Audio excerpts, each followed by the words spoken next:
بسم اللہ الرحمن الرحیم۔ ہے مشق سخن جاری، چکی کی مشقت بھی ایک طرفہ تماشا ہے، حسرت کی طبیعت بھی۔ اور اس کے شاعر ہیں حسرت موہانی۔ حسرت موہانی شاعر ہونے کے ساتھ ساتھ تحریک آزادی کے اہم رہنما بھی تھے۔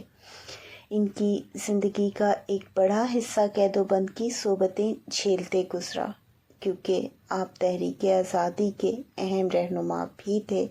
اس دوران ان کے مالی حالات بھی تباہ ہوئے، لیکن انہوں نے ہر مصیبت کو ہنس کر سہا اور چکی کی مشقت کے ساتھ ساتھ شاعری کو بھی مرتے دم تک جاری رکھا۔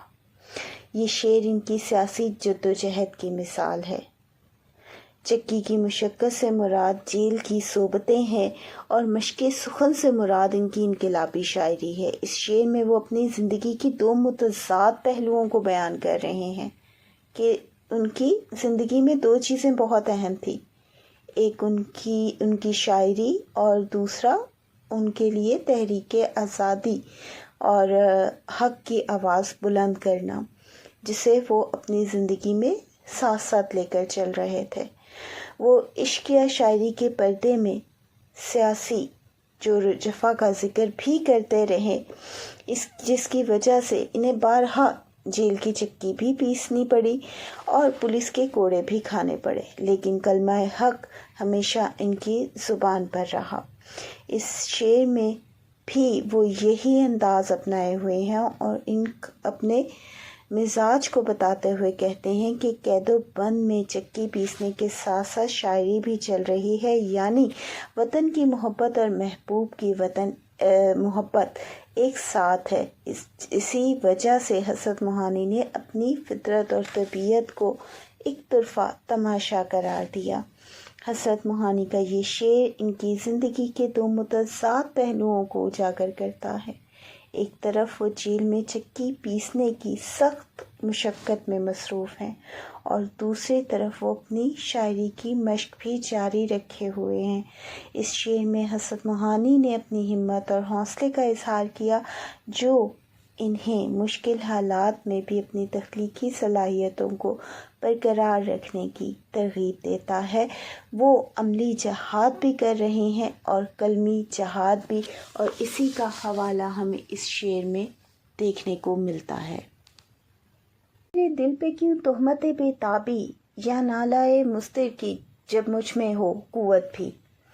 شاعر کے محبوب کا کہنا ہے کہ وہ بے حد بے چین ہیں، اور آپ اس بات کی تردید کرتے ہوئے کہتے ہیں کہ ابھی مجھ میں اپنے درد کے اظہار کی قوت باقی ہے۔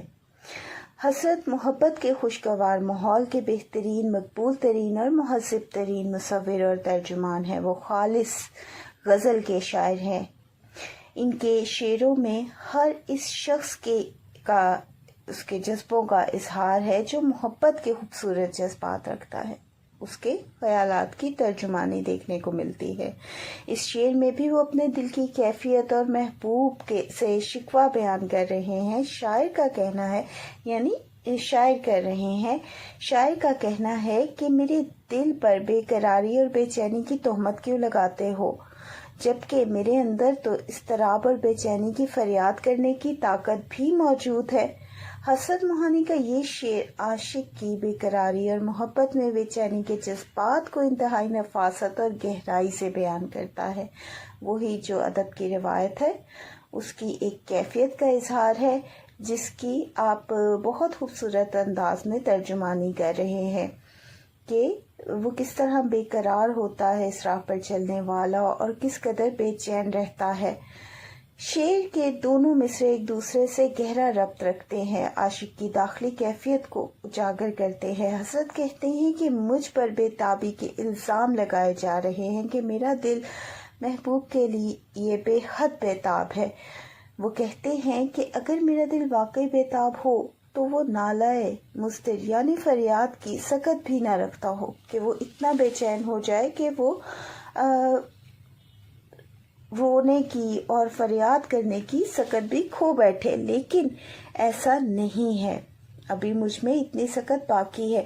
یعنی وہ درد کے دور سے گزر رہے ہیں، تکلیف ضرور ہے، لیکن ان کا کہنا ہے کہ ابھی اس مقام پر نہیں پہنچے کہ وہ جو ہے فریاد کی طاقت بھی کھو دیں، لیکن میں اپنے دکھ کا اظہار کرنے کی طاقت رکھتا ہوں، اس لیے مجھ پر یہ تہمت ہے کہ میری بے قراری حد سے بڑھ گئی ہے۔ ان کا کہنا ہے کہ جب بے قراری حد سے زیادہ بڑھ جائے تو پھر جو ہے فریاد کرنے کی قوت بھی جاتی رہتی ہے، لیکن ان پر ابھی یہ مقام نہیں آیا ہے۔ اذیت، مصیبت، ملامت، بلائیں، تیرے عشق میں ہم نے کیا کیا نہ دیکھا۔ جو چاہو سزا دے لو، تم اور بھی کھیل کھیلو، پر ہم سے قسم لے لو کی ہو جو شکایت بھی۔ اس شعر میں حسرت موہانی اپنے محبوب سے مخاطب ہو کر کہہ رہے ہیں کہ تم مجھ پر جو چاہے ظلم کرو، جو چاہے سزا دو، مجھے مزید ذلیل و خوار کرو، مجھے تمہاری ہر سزا منظور ہے، لیکن مجھ سے یہ قسم لے لو کہ میں نے تم سے یا کسی اور سے تمہاری کوئی شکایت کی ہو۔ بقول جگر مراد آبادی، شکوہ تو ایک چھیڑ ہے، لیکن حقیقتاً تیرا ستم بھی تیری عنایت سے کم نہیں۔ یعنی شاعر کا یہاں پر یہ کہنا ہے کہ تم مجھ پہ مزید جتنے بھی ظلم کر لو کہ وہ ابھی بھی اذیت سے، تکلیف سے گزر رہے ہیں، لیکن یہ ان کی محبت اور سچائی اور گہرائی کا اظہار ہے کہ وہ اپنے محبوب کا شکوہ نہ تو محبوب سے کرتے ہیں نہ کسی اور سے، اور وہ محبوب سے مخاطب ہوتے ہوئے کہتے ہیں کہ تم مجھ سے چاہے کسی طرح کی قسم لے لو، تم اور بھی ستم کرو گے تب بھی میں کسی سے تمہاری شکایت نہیں کروں گا۔ یہ ان کی وفا کا اظہار ہے۔ شاعر جذبہ عشق کی حد تک پہنچ چکے ہیں، محبوب کی محبت میں اس قدر ڈوبے ہوئے ہیں کہ ہر زیادتی برداشت کرنے کے لیے تیار ہے۔ وہ محبوب سے کسی قسم کی شکایت نہیں کرنا چاہتے، کیونکہ اسے انہیں ڈر ہے کہ شکایت کرنے سے ان کا محبوب ناراض ہو جائے گا۔ وہ محبوب کی ناراضگی کسی صورت برداشت نہیں کر سکتے اور اپنے محبوب کو بدنام نہیں کر سکتے۔ شاعر محبوب کی محبت میں اس قدر مگن ہے کہ انہیں اپنی ذات کی تو کوئی پرواہ ہی نہیں ہے، وہ صرف محبوب کی خوشی چاہتے ہیں۔ شاعر تسلیم و رضا کی اس مقام پر ہے جہاں اسے اپنی توہین سے زیادہ محبوب کی رضا عزیز ہے۔ یہ شعر شاعر کے جذبہ عشق کی شدت کہ وہ کس حد تک محبت کر رہے ہیں اور محبوب کی جفا کا اظہار ہے، جو کہ ادب کی روایت ہے، اور شاعر حسرت موہانی کو بھی اسی کا سامنا ہے۔ شاعر اس بات کا یقین ہے کہ ان کا محبوب ضرور کسی ایک دن کبھی ان کی محبت کو تسلیم کر لے گا اور اپنے ظلم و ستم سے باز آ جائے گا۔ بس انہیں ثابت قدم رہنا ہے اور ہر منزل کو پار کرتے جانا ہے پوری سچائی اور وفا کے ساتھ، اور وہ یہی کر رہے ہیں۔ شاعر کی سچائی اور اخلاص محبوب کو ایک دن راہ راست پر لے آئے گا، یہ انہیں یقین ہے۔ تم اور بھی کھیل کھیلو، یعنی تم جو ہے کوئی اور انداز بھی اپناؤ، کوئی اور جفا بھی ڈھاؤ، پر مجھ سے قسم لے لو جو میں حرف شکایت زبان پر لاؤں۔ یہ ان کی محبت کی گہرائی اور سچائی ہے کہ وہ ہر اذیت کے بعد بھی حرف شکایت زبان پر نہیں لا رہے، اور وہ اپنے محبوب سے مخاطب ہوتے ہوئے کہتے ہیں کہ تم جو مرضی سزا دو، اس کو جس حد تک مرضی بڑھا دو، لیکن میری محبت کا تقاضا یہ ہے کہ میرے زبان سے تمہیں حرف شکایت نہیں ملے گا اور میں اس راہ کو نہیں چھوڑوں گا۔ خود عشق کی گستاخی سب تجھ کو سکھا دے گی، اے حسن حیا پرور شوخی بھی شرارت بھی۔ حسرت محبت کے خوشگوار ماحول کے بہترین، مقبول ترین اور مہذب ترین مصور اور ترجمان ہیں۔ وہ خالص غزل کے شاعر ہیں۔ یہاں پر حسرت موہانی عشق کی تاثیر اور محبوب کے حسن کو دلکشی سے بیان کر رہے ہیں۔ یعنی ایک طرف کیا ہے عشق کی تاثیر اور دوسری طرف محبوب کے حسن کا اثر۔ وہ اپنے محبوب سے مخاطب ہوتے ہوئے کہتے ہیں کہ اے حیا اور شرم کو پروان چڑھانے والے محبوب، تجھے یہ بات یاد رکھنی چاہیے کہ عشق میں گستاخیاں خود بخود پیدا ہو جاتی ہیں۔ جب دل کسی کی محبت میں گرفتار ہو جاتا ہے تو وہ تمام حدیں پار کر دیتا ہے۔ عشق انسان کو بے باک اور بے خوف بنا دیتا ہے اور وہ اپنے محبوب کے سامنے شوخی اور شرارت سے پیش آنے لگتا ہے۔ بقول حسرت، تجھ سے کچھ ملتے ہی وہ بے باک ہو جانا میرا، اور تیرا دانتوں میں وہ انگلی دبانا یاد ہے، کھینچ لینا وہ تیرا پردے کا کونا دفتن، اور دوپٹے سے تیرا وہ منہ چھپانا یاد ہے۔ یہاں شاعر محبوب کے حسن کی تعریف کر رہے ہیں اور بتا رہے ہیں کہ حسن کی دلکشی ایسی ہے کہ کوئی بھی اس کی محبت میں گرفتار ہو سکتا ہے۔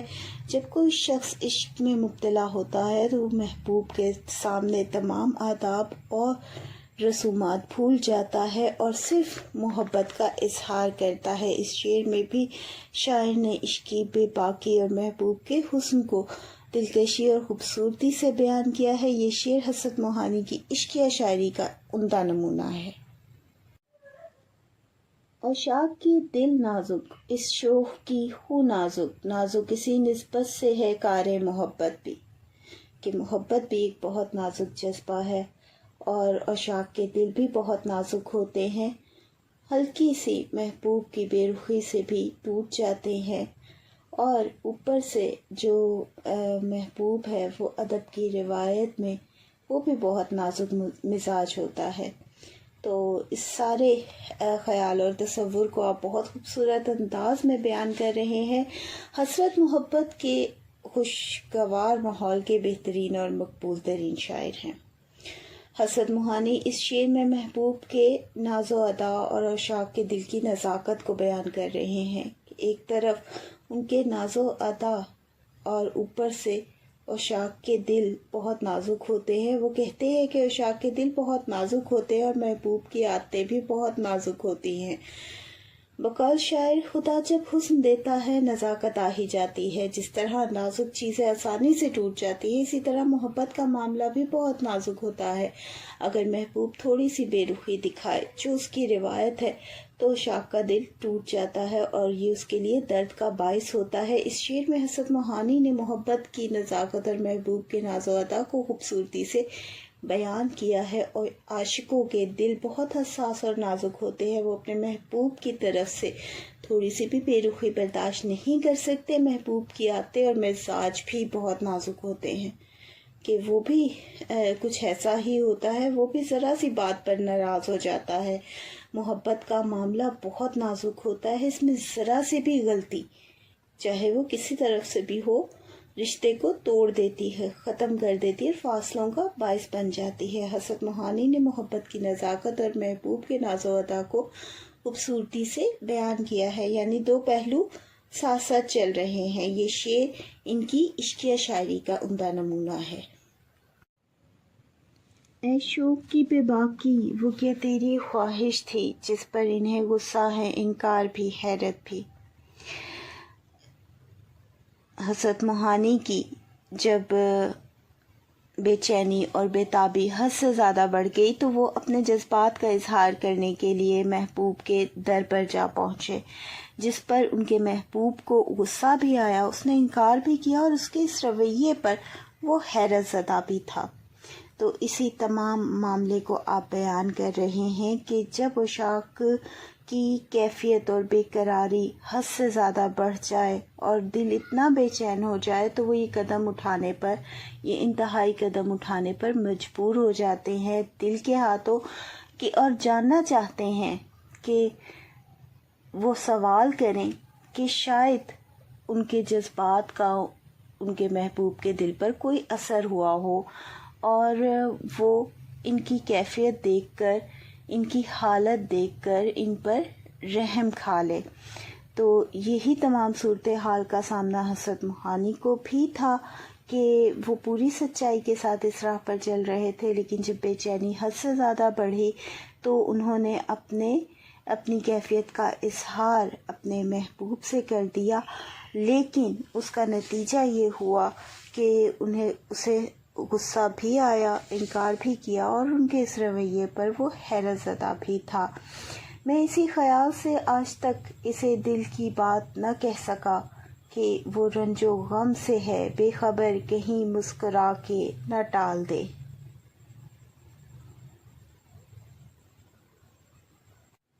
اس شعر میں حضرت موہانی کی کیفیت بھی ایسی ہی ہے۔ پہلے تو وہ انہیں اظہار محبت کا حوصلہ ہی نہیں پڑ رہا تھا، اس ڈر سے کہ کہیں انکار نہ ہو جائے، لیکن جب اظہار کیا تو وہی ہوا جو انہیں ڈر تھا، اور ان کا ڈر سامنے آیا۔ ان کا محبوب اس جرأت پر حیران بھی تھا، غصہ بھی ہوا اور اقرار محبت سے انکار بھی کر دیا۔ تو شاعر اب خود سے سوال کر رہا ہے کہ ایسی بھی کیا بے تابی تھی، جلدی تھی، بے قراری تھی کہ تو نے حال دل بیان کر دیا، اور نہ جانے کس انداز میں کہا کہ محبوب خفا ہو گیا، کیونکہ ادب کی روایت ہے کہ جو محبوب کا خفا ہونا ہے وہ سب سے زیادہ تکلیف دہ ہوتا ہے۔ تو اس لیے حضرت موہانی خود سے سوال کر رہے ہیں اور خود پر خفا ہیں کہ پتہ نہیں کیسا انداز تھا جو اس میرے محبوب کو ناگوار گزرا۔ حسن بے پرواہ کو خود بین و خود آرا کر دیا، کیا کیا میں نے کہ اظہار تمنا کر دیا۔ ہے شاد وسیع شاعر یا شوق و وفا حسرت، پھر زامن و محشر ہیں اقبال بھی وحشت بھی۔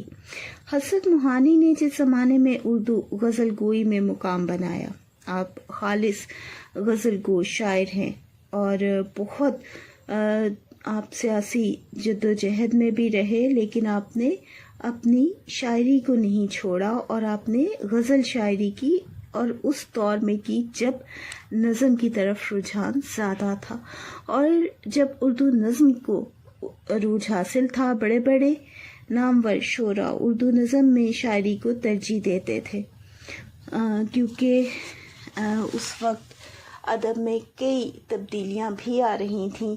اس وقت انگریز حکومت رائج ہو چکی تھی، تو جو زیادہ رجحان تھا اس وقت غزل شاعری سے ہٹ کر نظم کی طرف جا رہا تھا۔ مشہور جو نظم گو شعراء تھے اس میں مولانا حالی، محمد حسین آزاد اور دیگر شعراء نے اردو نظم میں اپنے اظہار کو کا ذریعہ بنایا اور موضوعاتی شاعری کو فروغ دیا، کیونکہ تحریک آزادی بھی چل رہی تھی۔ حضرت موہانی نے نہ صرف غزل کی ڈوبتی ہوئی ناؤ کو کنارے پر لگایا، اس روایت کو ادب کی قائم رکھا، بلکہ اپنے حسن بیان سے ایسی نئی زندگی بھی دی کہ اردو غزل سب سے مقبول ترین صنف بن گئی۔ یہ جو ہے آپ کو احساس جاتا ہے۔ مقطع کے اس شعر میں حضرت نے اپنے ہم عصر شعراء کے تخلص لکھ کر یہ کہنے کی کوشش کی ہے کہ ان کے زمانے میں اردو کے بہت سے مقبول شعراء ہیں جو اردو شاعری کو چار چاند لگا رہے تھے، چاہے وہ شاد وسیع یا شوق وفا اور حسرت ہے۔ اسی مقطع کے دوسرے مصرعے میں ضامن، محشر، اقبال اور وحشت جیسے بڑے شعراء کا نام بھی لیتے ہیں کہ یہ وہ لوگ ہیں جنہوں نے اپنے اپنے انداز اسلوب سے اردو شاعری کی شمع روشن کی۔ اس شعر میں انہوں نے شاعر کے مختلف رجحان اور اشعار کی نوعیت کو بیان کیا جو اس دور کی نمائندگی کر رہے تھے۔ بچوں، اس بک کی بھی تمام تشریحات مکمل ہو گئی ہیں۔ آپ سیکنڈ ایئر کی جو بک ہے اس پر انشاءاللہ تعالی کام ہوگا۔